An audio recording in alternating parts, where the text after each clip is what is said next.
Well, speaking of videos, 2 violent fight videos surfaced this weekend after being posted on social media sites like Facebook. In each video, the victim was pummeled while bystanders stood by and watched or videotaped it. So everyone's asking the question, why didn't anyone step in? Well, joining us now is psychologist Dr. Barbara Greenberg, Wally Zines, former NYPD detective, and Brian B.Dot Miller, content director for RapRadar.com. Thanks for joining us, everyone.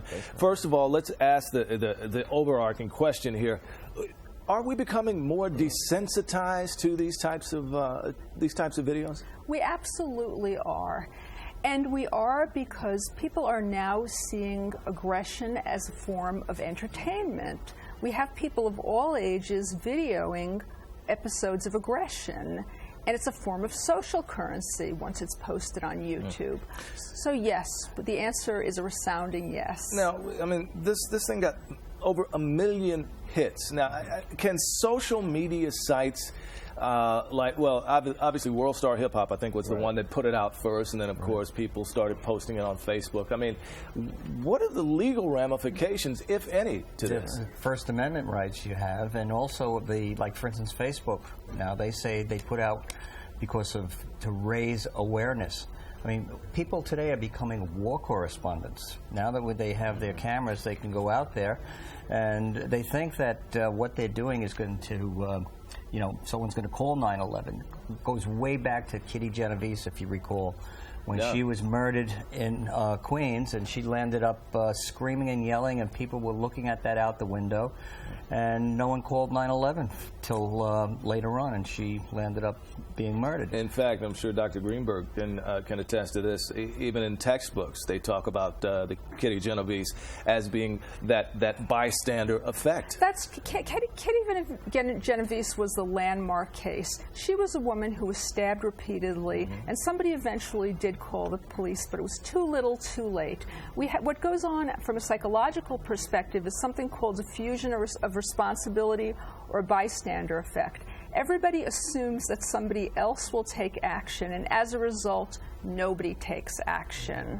In fact, in that case that happened in New Jersey where that woman was pummeled while her 2-year-old boy watched, it was only her 2-year-old who intervened and tried to help. Doctor, I'll pose this question to both of you and Brian. Brian, I'll let you answer first. Why do you think people are so fascinated with these types of videos? Why are people watching them?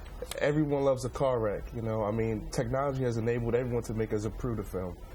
Everyone loves to see, things happen in real time, and now technology has allowed everyone to relive the moments again and again. Yeah, Doctor, your comment on that? I agree with that, and the more I call it the social media effect. When people are using social media, they feel more anonymous, and it's well known that when people feel anonymous, they feel more aggressive and more sexual.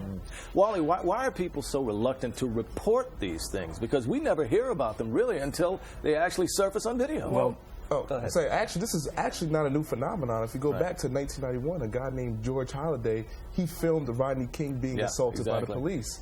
So I think that kind of thing still happens in 2014, but it's just not being, delivered to the proper authorities. And a lot of people think that someone else is going to call the police. 9/11's already been called, and they're just there, and they're mesmerized by their camera. I mean, in the media business, what sells is blood and guts, traffic and weather. Sure.